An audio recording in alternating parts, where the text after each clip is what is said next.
on this episode 449 of New World Next Week for our second story. Again, I got this sent to me in a lot of emails and a lot of tweets, but there was a part that was wrong. These Florida concert tickets are $18 if you're vaccinated, $1,000 if you're not. And I got this sent to me. I got it emailed and tweeted, and I saw the picture myself. Look what NoFX is doing now. That band, they were in on the punks get the jab thing, and now this. And I believed it. Plot twist, you guys, it is not the band NoFX doing this $1,000 concert. Stupid Russian propaganda site RT just used a file photo for the article, because it's basically, this is what a punk band looks like with, funny hair and stuff, even though there's a giant banner behind them that says NoFX. So I have to just sort of repeat that and make that. This is not NoFX. They're not even from Florida. A concert promoter in Florida came up with a creative way to encourage his community to get vaccinated by offering $18 discount tickets to an upcoming concert for those who have been vaccinated and charging $999.99 per ticket for those who have not. Ha, ha, ha. Paul Williams of Leadfoot Promotions in Tampa Bay, Florida, said he came up with the idea as vaccination appointments in his state have opened up to all, even the smallest children who, of course, don't need it. Left aside the needing a gene therapy shot anyway. While trying to plan a concert that people could safely enjoy after a year of living through a pandemic that shut down most live events with crowds. Quote, I also wanted it to be a vaccine drive to get the fence sitters off the fence. I wanted to get the kids that want to go to shows to go out and get their shots, end quote. Concert is set to take place on June 26th. God, James, I hadn't even really thought of this, but of course, what's this going to do? This is going to set all the crazy balls into motion and fake left and fake right.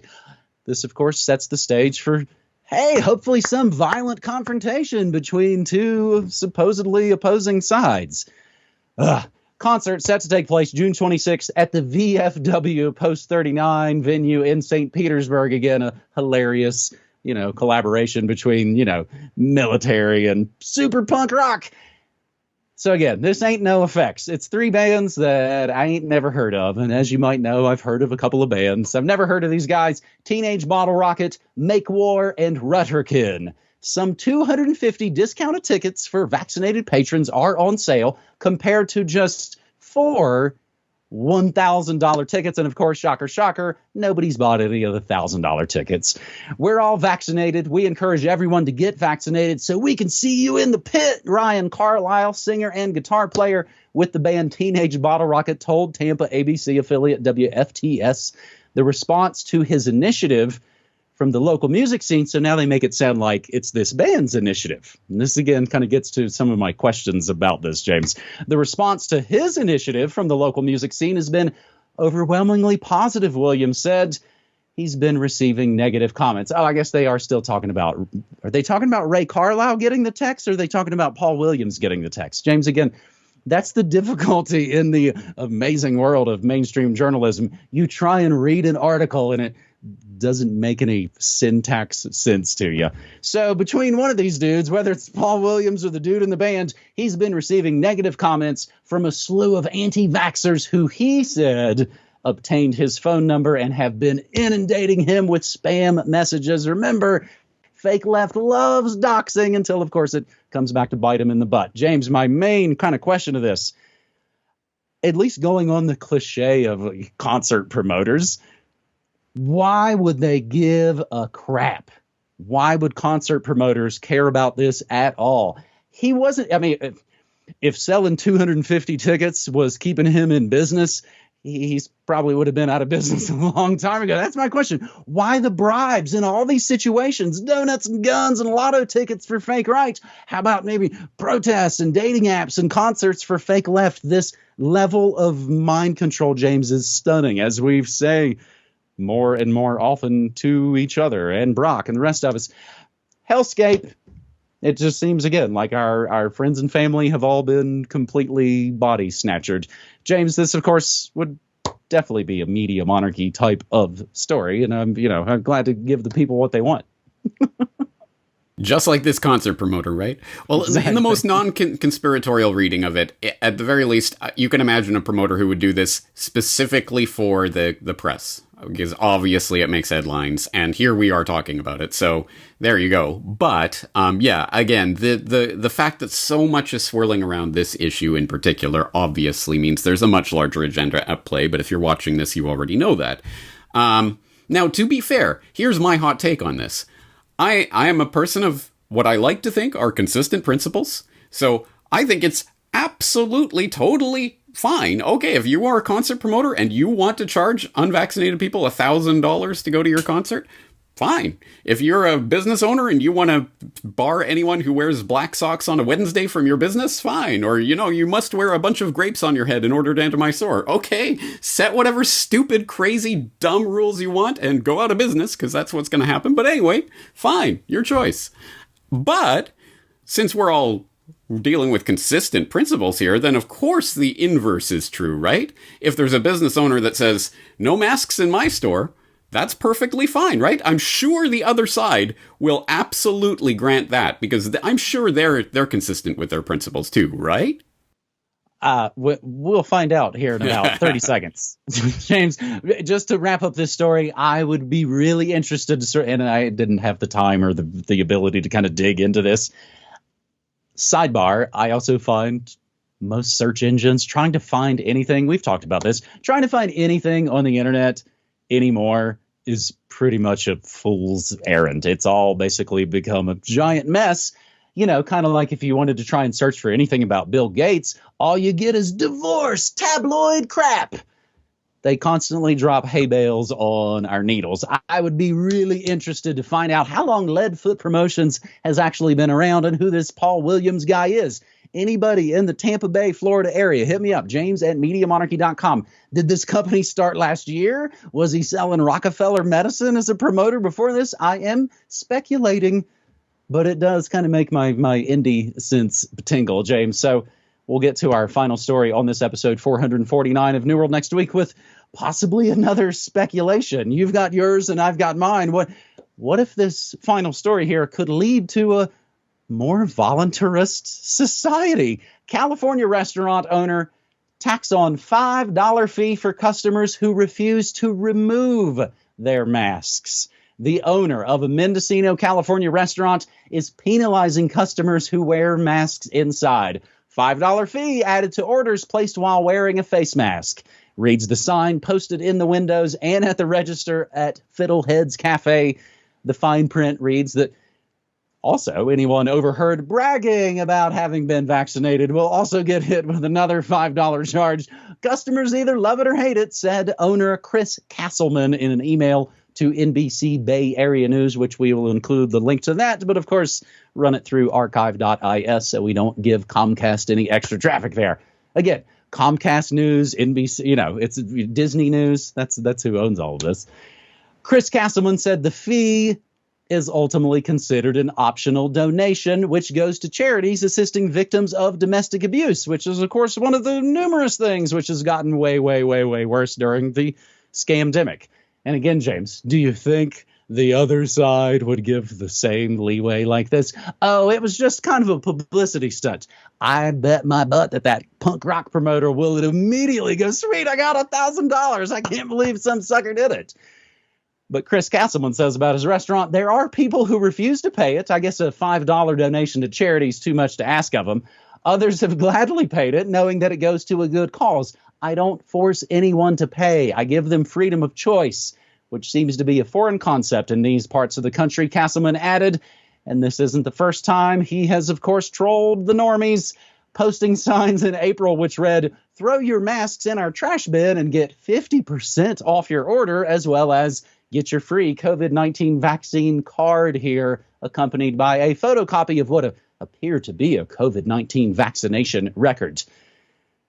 So if corporations or people, which of course are, black-robed, unelected 9 have ruled, why can't their body, their choice work that way as well? like you said, James, a bar might still want to have cigarette smoking. A baker might not want to bake a thing for you. And why you would want some hateful spite cake still is beyond me. But again, the hypocrisy in this idiocracy, James, is just, it's stunning. Absolutely, and I think it's apparent to all, and or should be by this point. So when we were talking about this week's episode, and I was thinking about what I wanted to cover, I was thinking about the JPS cyber attack that just went through and the shutdown of the food supply. Obviously a huge story that touches on a lot of important issues. Thankfully, Christian Westbrook, Ice Age Farmer, has been covering that story, and I think people should check out his coverage of that. Another story that occurs to me that would be interesting to talk about: Amazon US customers have 1 week to opt out of mass wireless sharing, talking about the Ring security cameras and Echo speakers that are now going to be turned into a massive shared wireless network. Again, important. But I decided on this story because I think we do need a little bit of something nice on one of these stories every week so that we don't descend into the utter despair of hellscape, and that we remember that the power resides with us and our choices and decisions. And that includes the business owners out there who have a part to play in this. And this goes right back to what I was talking about in Solutions Watch a couple of weeks ago with boycotts. Clearly, this is, I mean, if you are physically, geographically in that area, I hope you would be supporting businesses like the Fiddleheads Cafe or other similar businesses in your area that you know are doing this, because these people are literally, they are putting it on the line. This cafe in particular was closed down for various periods last year because they would not conform to various mandates and tell their employees that they had to wear a mask. So they have been closed down. They've been subjected to fines. They are not going to win the accolades of anyone in the mainstream world for taking a stand like this, but here they are, and they're still doing it, and they're showing it is our choice. Yes, I mean, we are going to choose to put this $5 donation to charity, tag it on for people who are not going to take off their mask, and you can choose. It's your choice. You don't have to come to our store if you don't want that. That's fine. That's your choice, and that is ultimately what this needs to be about. Us making choices. And here's an example of how it can be done. And you better believe the police are going to step in and tell them what they can and can't do. But let it come and make an example of it. Oh yeah? Okay, come and force me. And everyone will see what is happening. And so I am absolutely hats off to business owners like this that are taking this kind of stand and putting their businesses on the line. The thing that they have worked presumably their whole life on creating. And they're putting it on the line. And I hope people will support businesses like that. And if you don't know how or why that should happen, go back to my boycotts episode and rewatch that, because I think there's some important ideas there. And there's only going to be a handful of folks who are going to get rescued by the big Barstool Sports and the bigger places who will kind of come in and say, we'll pay your $10,000 fines for you. That is the rarity. And again, the thing that gets all the headlines, but not a bunch of follow-up. James, speaking of business owners, I'm sure you've heard from YouTube and Patreon inviting you back to their platforms now, since it's apparently socially acceptable to say what we've been saying for the last year and a half about the scamdemic. Oh, no, they haven't reached out to you. Oh, I'm super shocked. I guess we'll continue to build new ways without them, like super old ways. My post office box here in the States to support our work. One or both of us, if you don't do the digital money thing.